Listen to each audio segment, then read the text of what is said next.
Hello, my name is Cheryl Meyer, otherwise known as Cheryl M. Health Muse, and I am a health coach. I want to welcome you to my podcast, It Feels Good to Feel Good, Future-Proof Your Health. This is a weekly show that will share lifestyle changes that you can make to support your health yourself. Why do I want to share this information with you? 7 years ago, after being a business owner for 20 years, I woke up one morning in horrific pain where every bone and every joint in my body hurt. I went to the doctor. She ran lots of tests, and then she ran some more, and then she ran some more, and finally she called me and announced she was going to give me steroids, but there was absolutely nothing wrong with me and I should seek therapy. I knew something was wrong. I hurt. So she told me I would be on steroids for the rest of my life, and I refused that I was going to have a life of pain and pills. So why was I going to take steroids if there was nothing wrong with me? So I dug in and started researching, and I turned my business over to my staff. I found a functional doctor who confirmed that I had autoimmune disease by making a series of significant lifestyle changes that I could do for myself. 5 years later, I had returned to relative health. The best part is that I am now 70, and I feel better now than I did when I was 50. I no longer hurt, which is huge. I will always have autoimmune disease, but losing the pain has been amazing. I went back to school at 67 and became a health coach because I want to share everything that I learned with others.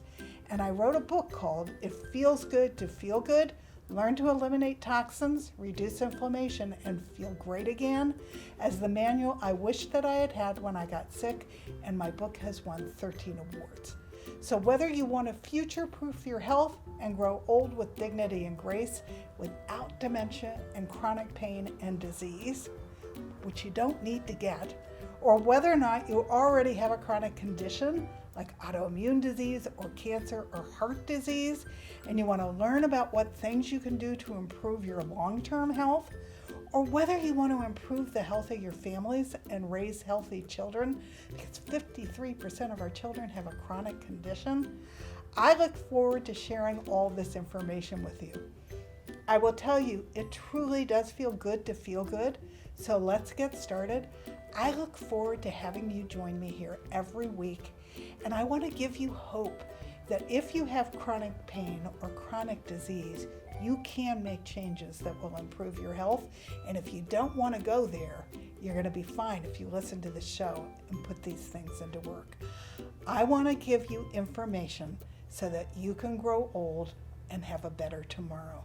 So thank you for joining me. Let's get started.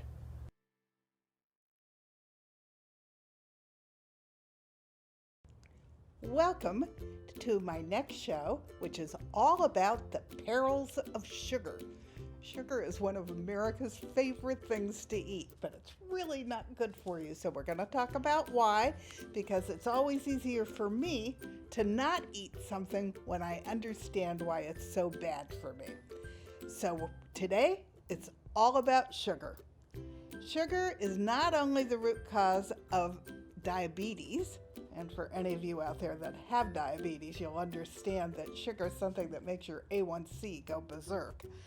But it's also part of the obesity epidemic. And the comment is that if the CDC, the Center for Disease Control and Prevention, would have long ago called for a crisis if it was an infectious disease, because it's making us all quite ill. So according to one of the guys who's written a leading book on sugar, named Gary Taubes, sugar is related to heart disease, hypertension, cancer, and Alzheimer's. And actually, when I was writing a chapter on cancer, there's quite a bit of conversation that sugar and cancer loves sugar. So cancer likes to eat sugar, so it's good to eliminate as much of the sugar from your diet as possible. And we're talking sugar, we're talking about the sugar that's in products that you're eating, in fast food products, in over-the-counter products. We're not talking about that one little teaspoon that you put in your iced tea. We're talking about processed food and sugar, okay? Last September, a researcher at the University of California, San Francisco, actually uncovered documents that Big Sugar paid 3 Harvard scientists in the 1960s to play down the connection between sugar and heart disease. And instead, they pointed the finger at saturated fat. So you'll recall that's about the time that all kinds of products started showing up that were very low in sugar. And they were touted as the next big thing for us. Sugar was not the culprit, I'm sorry. They were very high in fat. And so they lowered the fat and made them low fat. And then they talked about the fact that these were much better things for you to be eating than the things that we used to eat. And they made fat the culprit. Coca-Cola and candy companies made similar headlines when they went into nutrition science, funding studies that discounted the link between sugar and obesity. And all of these were big deceits. As a nation, we eat 152 pounds of sugar each a year. That's a lot. We should be eating no more than 6 to 9 teaspoons a day, and in reality, all our bodies really can handle is 2 teaspoons a day. But if we got it down to 6 to 9 teaspoons, we'd be making huge inroads. And our children are eating 34 teaspoons of sugar a day. So this is really important information. Your body was not meant to be able to handle these massive quantities of sugar.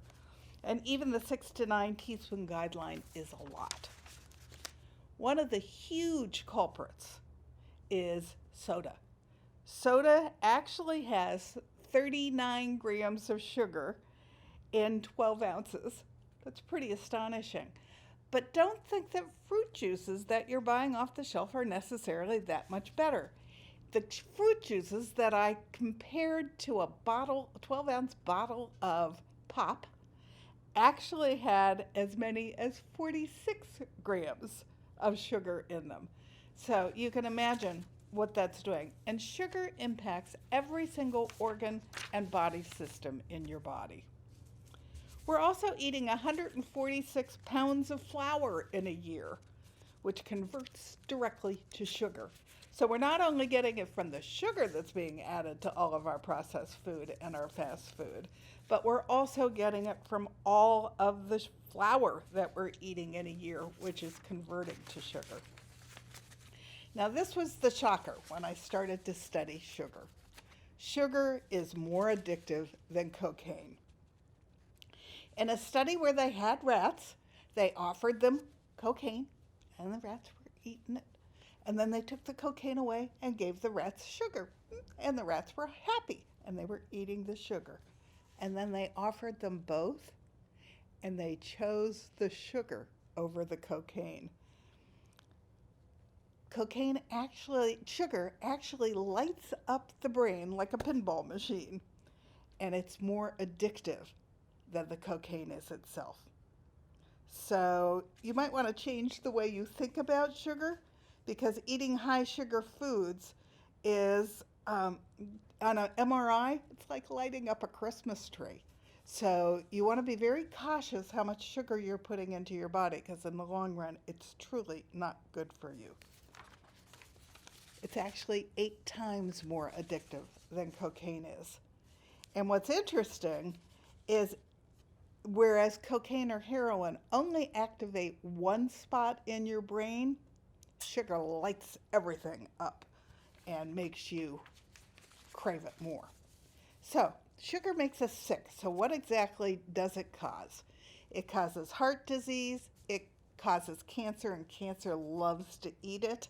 It causes diabetes, which I think we all know. It causes tooth decay. It causes hypertension. It causes insomnia. It revs you up so that you can't go to sleep. It causes dizziness. It causes allergies. It causes hair loss. It causes Alzheimer's, And I, for one, want to keep my brain as long as I possibly can as I'm aging, and it causes skin issues. It also ages the body and causes wrinkles. That's a good reason right there to back off how much sugar you're eating. It increases uric acid, which causes kidney disease. It creates something called fatty liver. And in the past, I think it was believed that fatty liver was only caused by alcohol and that alcohol gave you liver disease. Well, guess what? Sugar causes fatty liver as well. It interferes with your thyroid function and makes it sick. It causes hormone imbalances, impacting your cortisol and your sex hormones. It interferes with our appetite. Now, this is a big one. What I did not know about sugar is that we have two little glands back here in the back of our head, and one turns on our desire to eat and one turns it off.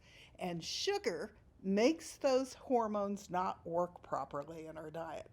So if you've ever had a problem trying to lose weight and people have said to you it's because you have no willpower, guess what? It has nothing to do with willpower. You're actually feeding your body sugar so that it's not understanding when you're full because that hormone isn't working and your little appetite gauge isn't working properly. And most importantly, it causes inflammation. And you remember that I've talked about the fact that sugar causes leaky gut causes inflammation, and inflammation is at the core cause for autoimmune diseases, for cancer, and for heart disease. So this is all really important if you want to live long and thrive. It does this because it ruins your gut flora, and your gut flora are really important so that you have a healthy gut, so that you don't get leaky gut, so that the wrong size particles aren't going through, traveling to your liver and setting off your immune system.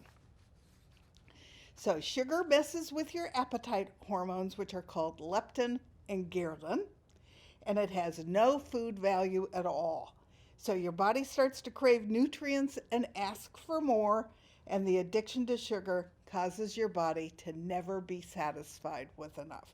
I used to eat a Thanksgiving dinner, and when it was over, I had just eaten an enormous dinner, and I'd be looking around for what else I could put in my mouth. That's because my appetite hormones were not working properly. So before I detoxed off of sugar, I recognized that I was always hungry, no matter how much I ate, and I didn't understand that this was actually being caused by eating sugar. So it was this vicious circle. I had no turn off switch with food, and as a result, I started gaining weight. When we eat sugar and fructose, it goes to the liver where it cannot be used for energy. So that's when it gets stored as fat. It stores it and insulin is produced, and it's the cause of high triglycerides. It's not fat that causes high triglycerides, it's sugar that causes high triglycerides. And fructose actually damages 500 genes that are related to brain function and memory. Good reason to detox off the sugar. Now, the next thing that happened out there in the world of processed food is they came up with artificial sweeteners, and they also lead to weight gain, and they are no better for you. They slow metabolism, they interfere with your brain, they cause your body's temperatures to drop, and we actually eat 24 pounds of artificial sweeteners a year, and they are also a cause of diabetes. So if you have diabetes, don't go switching to the blue packet, the pink packet, or the yellow packet, because they're still doing you a ton of harm. And we'll talk about what does not in a little bit. Furthermore, they also interfere with your digestive system and are a cause of leaky gut. The yellow packet actually destroys all your good gut bacteria, and the pink packet and the blue packet are neurotoxins. So you don't want those. They interfere with your body, and they're going to make you less healthy in the long run. So it's a good idea to get off of them. So if you stop drinking pop, don't switch to 0-calorie pop. because it's doing as much damage as the high sugar pops are.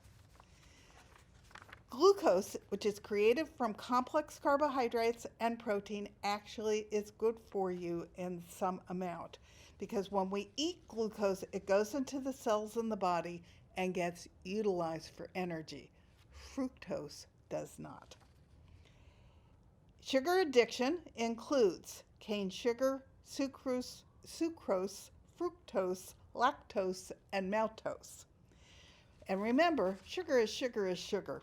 Doesn't matter what form you're eating it in, whether it's agave, which is really hard on your liver. You don't want to be eating agave because it's really almost worse than any of them for you.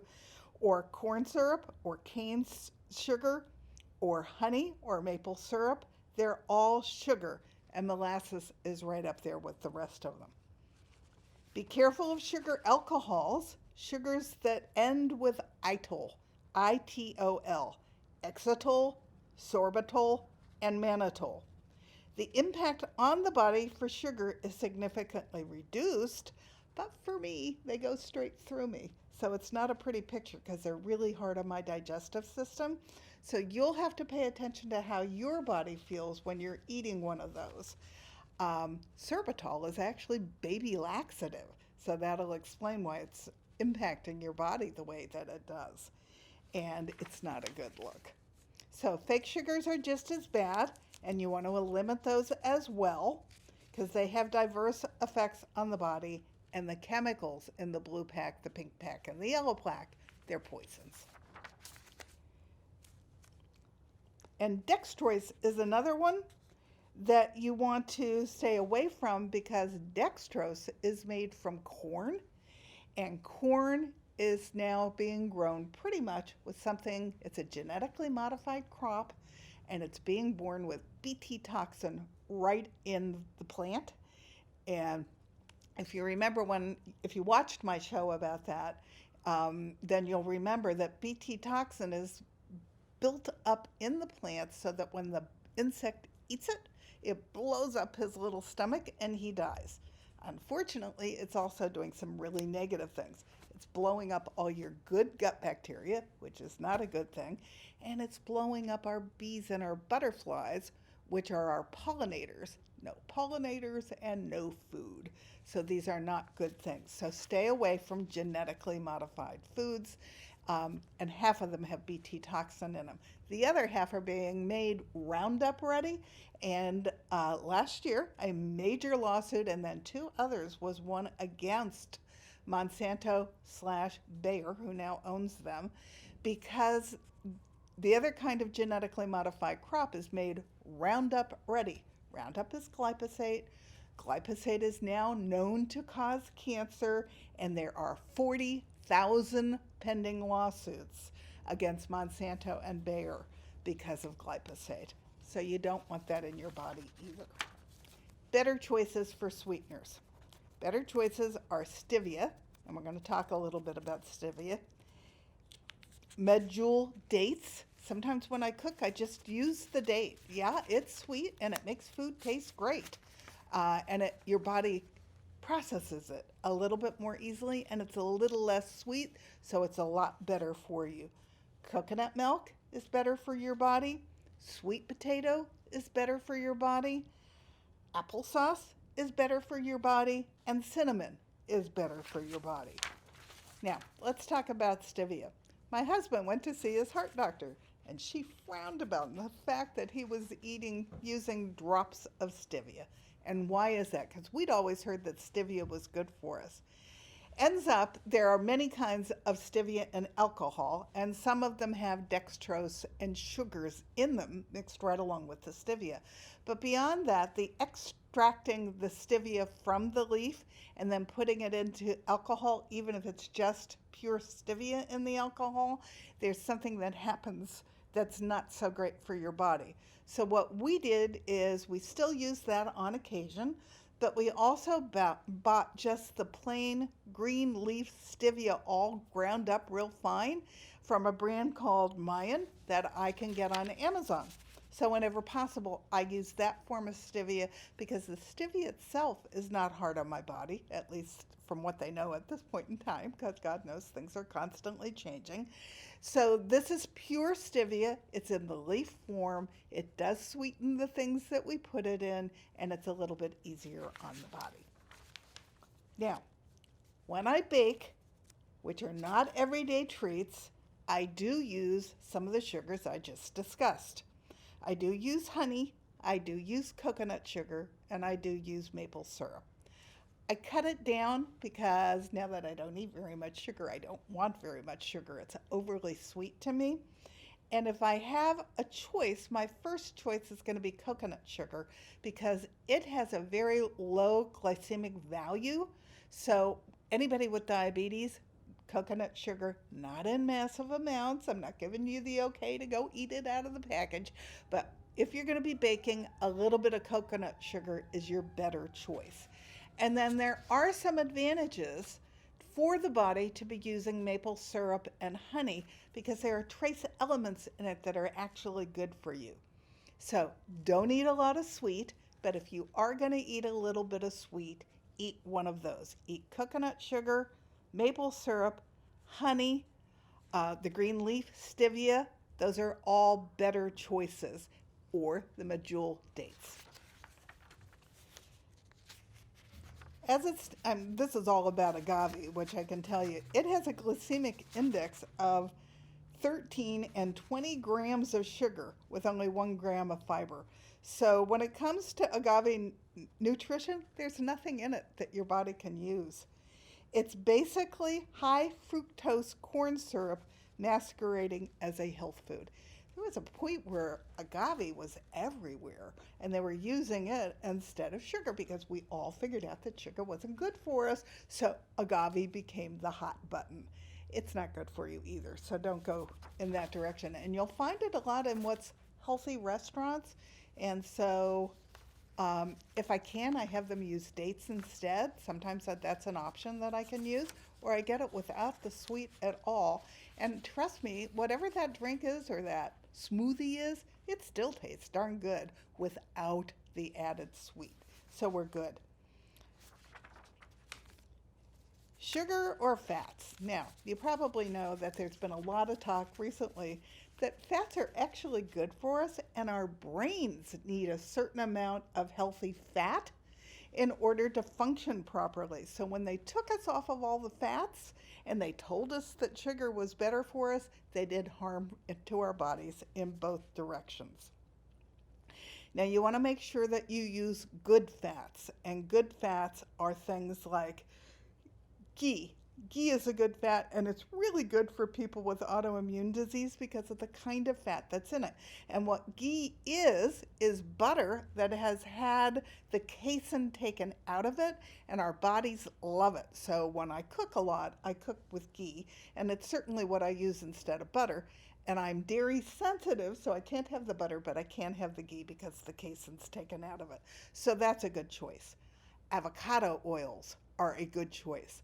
The oil that is naturally in avocado is really good for your body. Olive oils are really good for your body, with a couple of exceptions.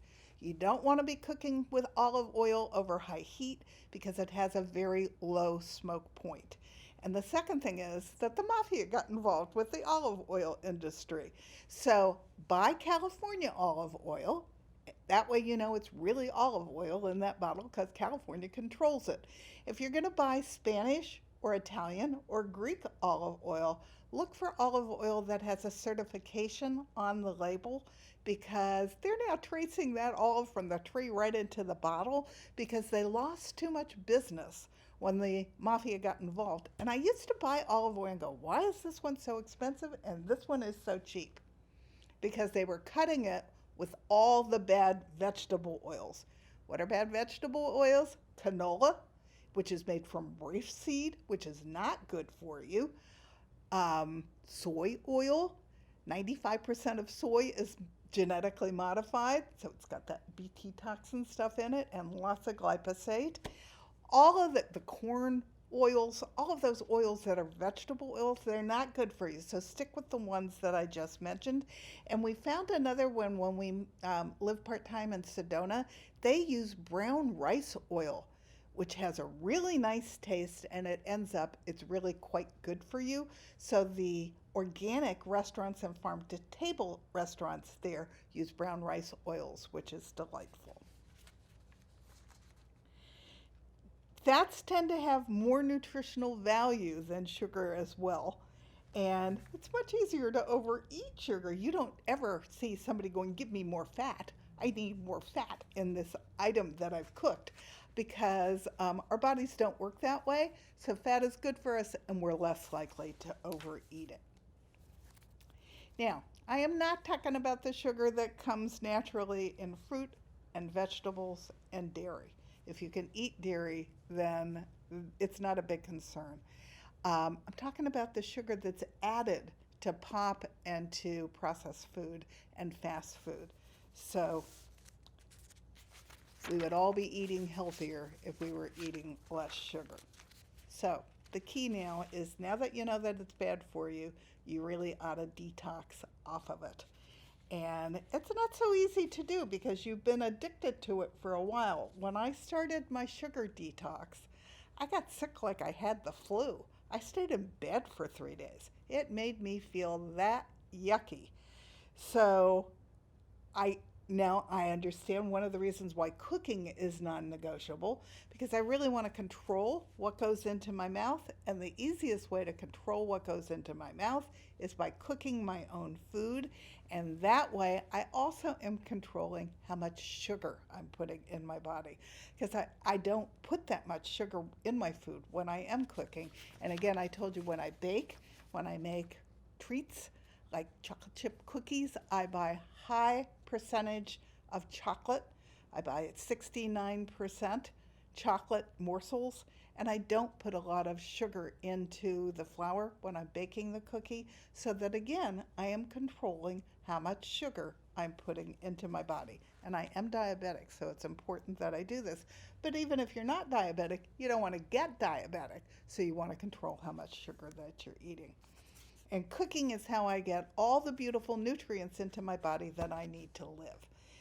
Food is information, and it's important to remember that. But it doesn't mean that food isn't delicious when it's healthy. So if you learn to cook, you can control that your food is delicious and healthy. And when we have people come over to our house for dinner, people are always thrilled that we're serving healthy food. It's not that they seek it out because they're looking for convenience, but if they're around me and I'm cooking healthy, they're more than happy to eat it. And I've learned when I go to somebody else's house for dinner and I'm taking a dish, I have to take a little bit of it in a second container so that I get enough to eat myself, and my husband gets enough of it to eat himself, because it's usually the dish that gets eaten first.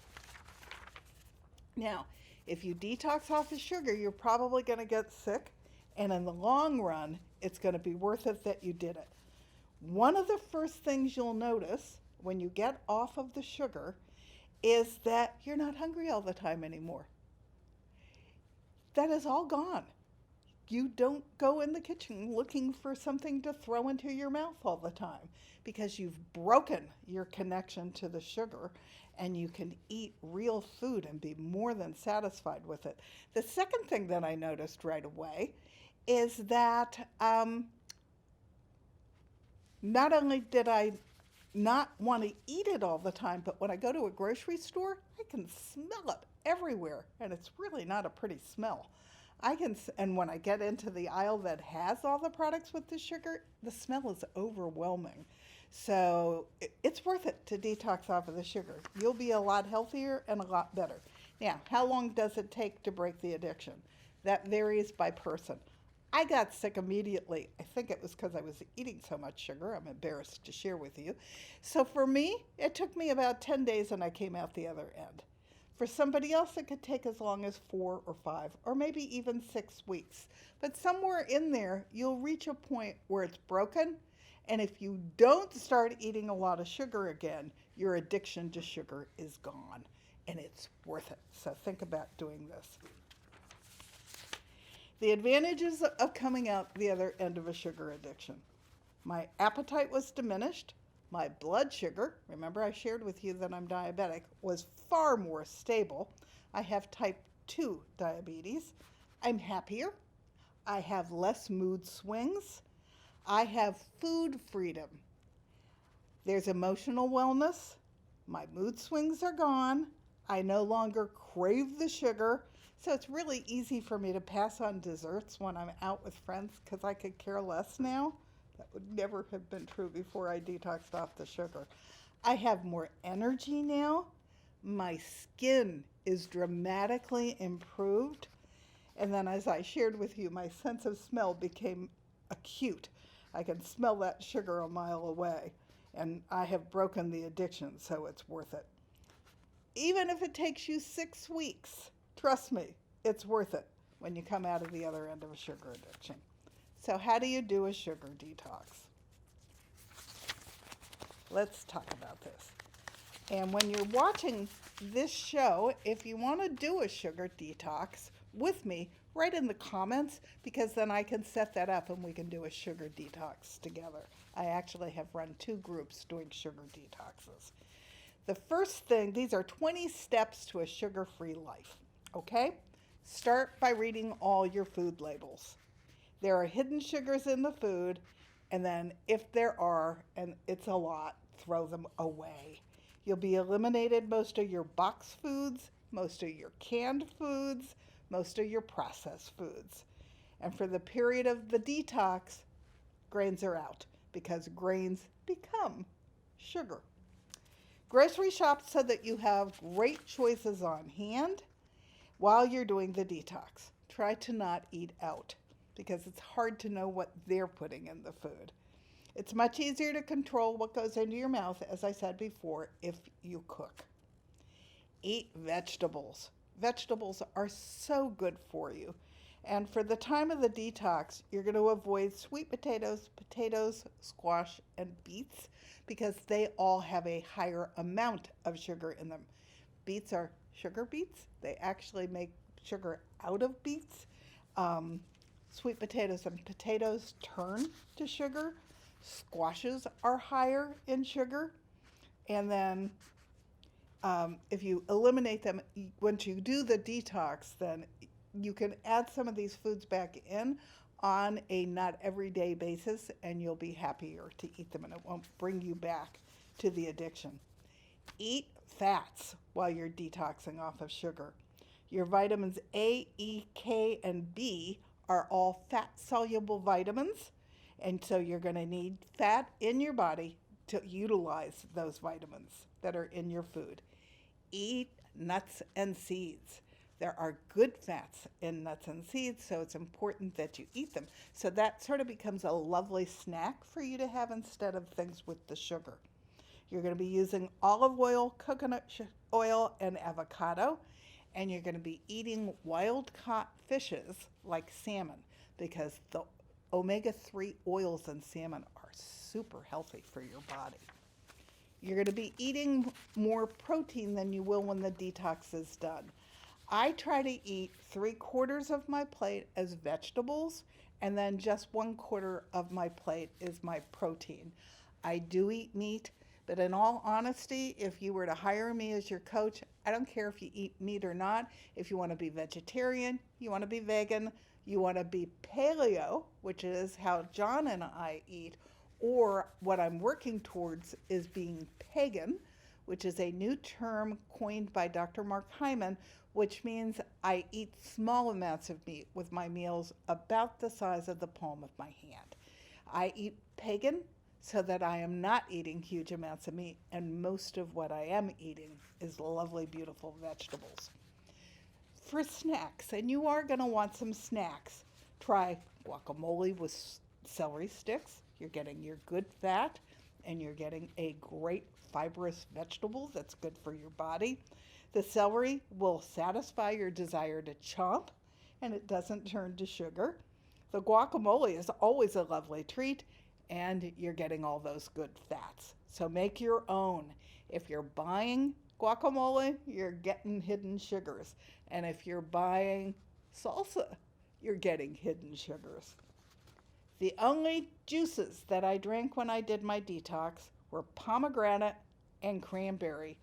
And we have Trader Joe's in this area. You can get those from Trader Joe's with no sugar. I'm sure that you can get them from a store like Whole Foods with no sugar, but those are the only two juices that are really low sugar that you can drink. And you don't want sugar in your fruit juice because that's just going to trigger you to continue your sugar addiction. And I also would take the juice and then I would add my filtered water into it so that I cut it by about 75% so that I lowered the carbs and the sugar content that was naturally in the juices.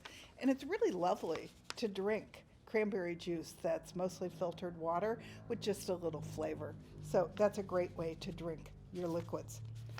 I did eat organic berries and green apples. They are both very low in sugar, so they're allowed if you're doing a sugar detox. Fresh blueberries are also very low in sugar. Fresh raspberries are also a good choice, and if you can't get them fresh because of whatever time of year you're doing this in, you can buy them frozen as long as they're frozen without additional sugar. And berries are a dirty crop, so make sure that you're buying them organic. And apples can be a dirty crop, so make sure you're buying those organic. They're laden with herbicides and pesticides, and you don't need a healthy dose of toxins when you're eating your berries or your apples. Blueberries frozen actually are a little bit better for your body than if you're buying them right from the farm, because something happens when they freeze the blueberries that breaks down the skin so that when it defrosts and you eat it, you're getting more goodness in your body. So that's not a bad thing. I happen to really like Granny Smith apples, so eating green apples is great. And I love eating pippins, which are about as sour as they come, but I know that's not true for everyone. Wine saps are also a good choice. I think if you're on the East Coast, that's where the wine saps are. A good sour apple is always a great treat. Now, you should also have a PGX fiber powder when you first get up. You mix it with water and you drink it quickly, because if you don't drink it quickly, it gels. And so you want to mix it in the water and you want to drink it. And the reason you want to do that is because it will take the byproducts of not eating the sugar back out of your body. And it's also really great for your liver. So first thing when you get up in the morning, you drink a good fibrous drink like a PGX powder. You can get that on Amazon. And that'll be a great way to start your day. And then you should take a good multivitamin. Take chromium, which is essential for body function and which will even out your sugar levels. So that's a great thing too. Now to this day, when I leave, if I'm not sure that I'm going to get home before I'm hungry, I travel with an emergency kit. And when you're doing a sugar detox, I strongly recommend that you put an emergency kit together, because otherwise you're going to get so hungry that you're going to go out there and make bad choices. And if you're making bad choices, you're going to have to start all over to get detoxed off the sugar. So what's in my emergency kit are Santa almond butter packets, nuts, salmon jerky, turkey jerky, a can of wild salmon. Now, I do carry a can of wild salmon, but I will warn you, I took it on an airplane once, and as I opened it up, I squirted salmon oil all over me, and I smelled like cat food for the rest of the trip. So if you're going to take a can of salmon in your emergency pack, be very careful when you open it, because it was not a good smell. Then fresh blueberries travel well and are very low in sugar. I want you to use full-fat dairy while you're doing this. And why full-fat dairy? That we're past the emergency kit part. Why should you be doing full-fat dairy? Because low-fat and non-fat is made by spraying some of the milk up so that when it actually goes into the product, you're left with the cheapest part of the milk, and the dairy company is left with the best part of the milk, which is the fat. And what happens when they spray that stuff up to fill it up and make it less gray and icky looking? It becomes cholesterol in your arteries. It sticks to the side of your arteries, so it's not good for you. Whereas if you're eating full fat, you're getting good fat, and you're not getting that added bonus of cholesterol in your arteries. During the detox, you're going to eliminate all grains. And by doing that, you're also eliminating gluten, which is not a bad thing. You're going to eliminate all sauces. Sauces are loaded with hidden sugars, so be careful of condiments. Ketchup and mustards are often loaded with sugar. I'm now buying Primal Palate because they are products that are very low in sugar. And so I've discovered I love their salad dressings. They're very clean. I like their ketchup. Mustard's a sensitivity, so I don't get to have that, but my husband gets to use that, and it's Primal Kitchen. They're all actually quite good for you. So there are nights when I make my own salad dressing and nights where I really don't have it in me to not only cook the meal, but make my salad dressing, so I use Primal Kitchen on those nights. Every day, I want you to eat a savory breakfast. It's important that you start your day with breakfast while you're doing a sugar detox. And eggs are a great choice. So I like to add in a handful of spinach and some green onions and some mushrooms or some zucchini. I like to add in some vegetables because, again, remember, I want most of what I eat to be real live food that's organic, because that's the stuff that makes my body sing. So whether you're doing a detox or you're just cooking for yourself or you're cooking for your family, add some vegetables in for every meal. I did a podcast with a guy named Billionaire Brown, and he kept going, spinach for breakfast? For breakfast? Yeah, it's actually quite delicious. Spinach for breakfast. Breathe.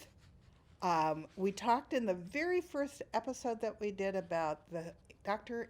Andrew Weil 478 breathing exercise. You can actually look that up and Google it, and then you can do it right along with Dr. Weil. But if you breathe, it will make it much easier to get through the days of the sugar detox until you come out the other end. And I want you to get 8 hours of sleep. I want you to get 8 hours of sleep every day if you possibly can, at least 7, because your body will be in much better shape if you're getting 7 hours of sleep, and it's much easier to make it through the sugar detox if you're getting 7 to 8 hours of sleep. And we will talk about sleep in one of these episodes, but the beauty of getting 7 hours, that 6 to 7, is important because it sweeps all the plaque out of your brain, which is what gives you dementia. So it's important. Once you come off the sugar detox, you're going to be conscious of just how much sugar you were eating. So you want to be careful when you start eating more normally again that you don't want to trigger your sugar addiction. One of the most favorite things I read when I was doing my sugar addiction is to eat like it's 1934. I feel like it's a pop song that we could hear on the radio. Our grandparents, or my grandparents, so your great-grandparents, didn't eat processed, fast, or sugar-laden foods. And so their bodies functioned better. So eat like it's 1934.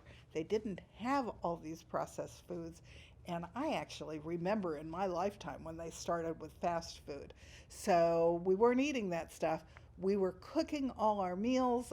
Oftentimes our families were on the farm, so we were growing our own vegetables, and as a result, we felt a heck of a lot better. So eat like it's 1934. Shop the edges of the grocery store, because that's where the real food is. You're getting into processed food when you're going up and down the aisles. Eat the entire fruit.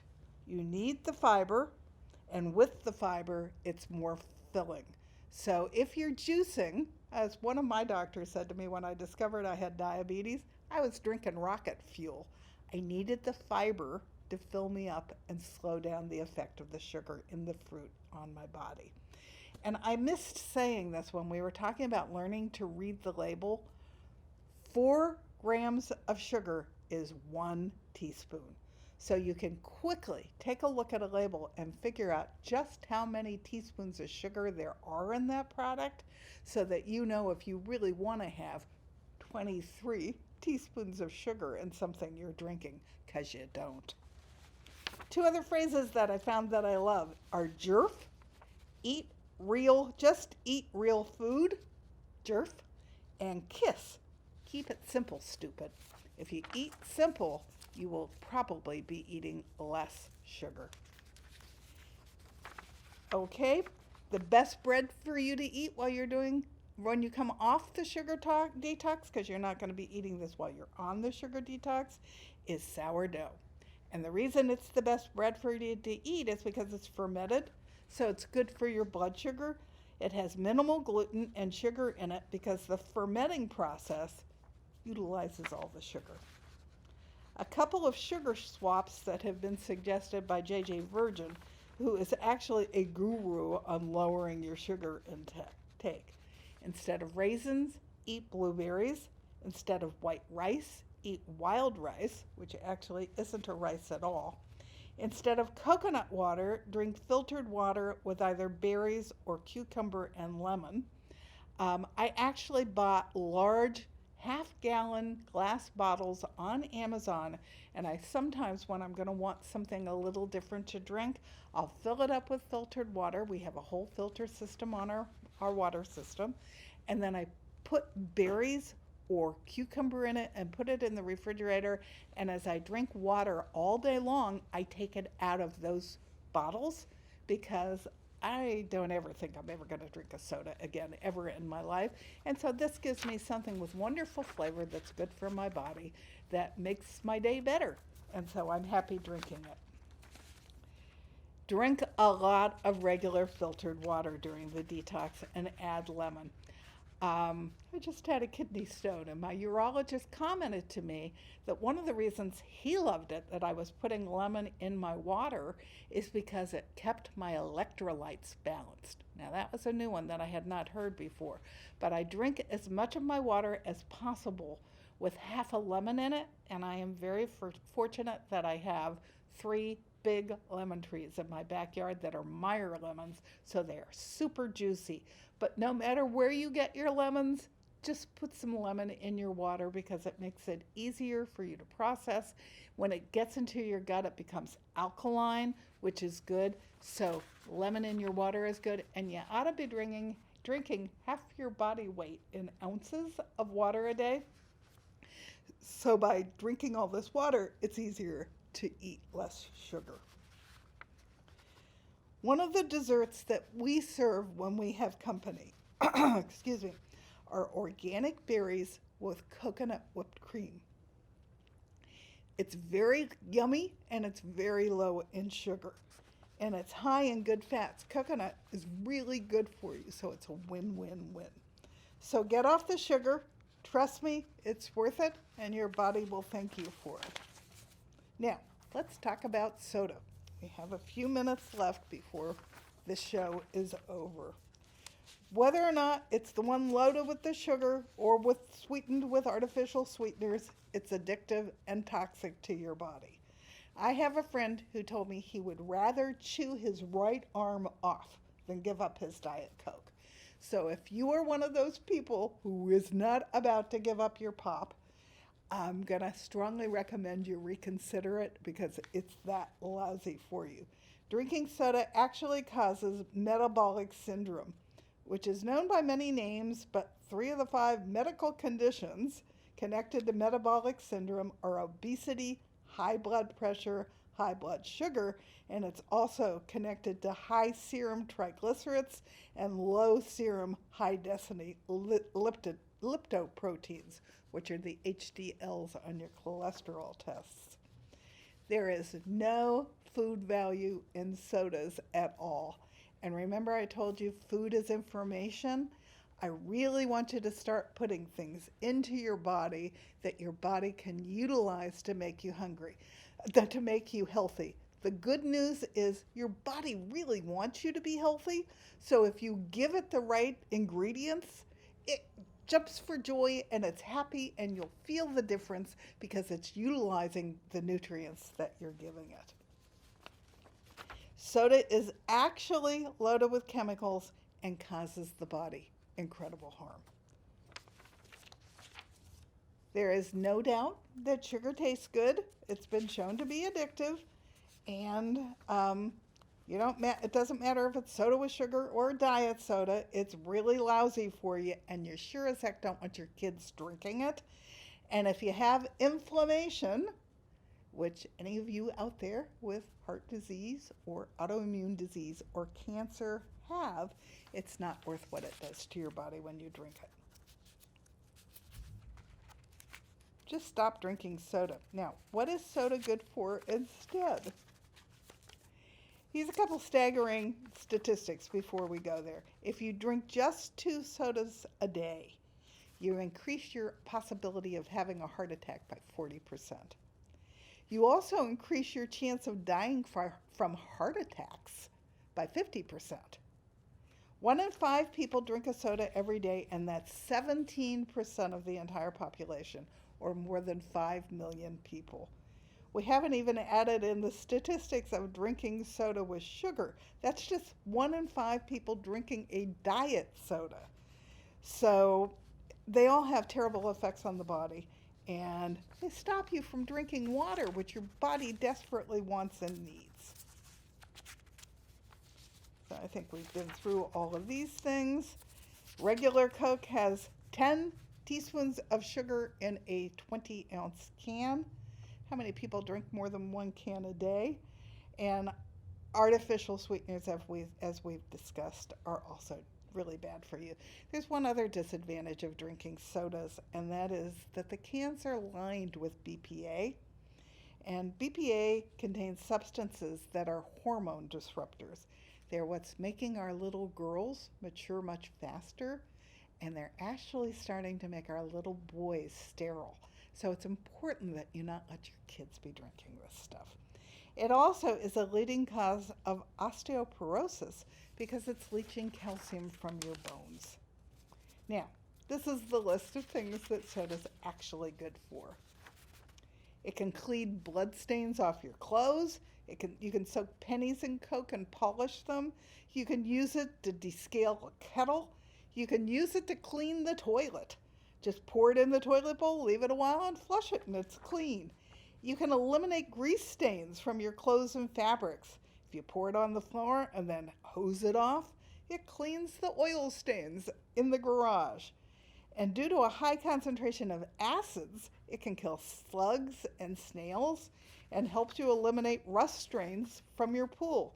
If you pour 2 liters of Coke into your pool and let it act for a while, voila, the rust stains are gone.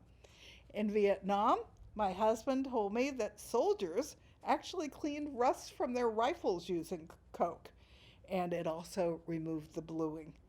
And you can clean your car battery terminals by pouring a little Coke on the contacts and letting them sit for a moment. It'll remove gum from your hair. You can use it to clean your engine. It will help you remove paint from your metal furniture. You just dip a towel in it and apply it to the paint, and it comes off. Pour a little Coke on the kitchen floor, leave it to act, and then wipe it clean to clean tile grout. It will help you fade and remove hair dye. It can efficiently polish chrome. Use it to clean the stains off of vitreous china. Use it to take marker stains off your carpet, and pour a little bit on the spot and then scrub and use soapy water, and the marker stains are gone. And you can use some Coke on your pans, leave it to act, and then rinse the pan to clean it out. So, give up your soda, lower your sugar, detox off of the sugar, and it's much easier to stay off of the sugar and eat good fats, were the messages in this week's episode. So thank you. I hoped you learned a lot. I really enjoyed sharing all this information, and I look forward to seeing you again next week.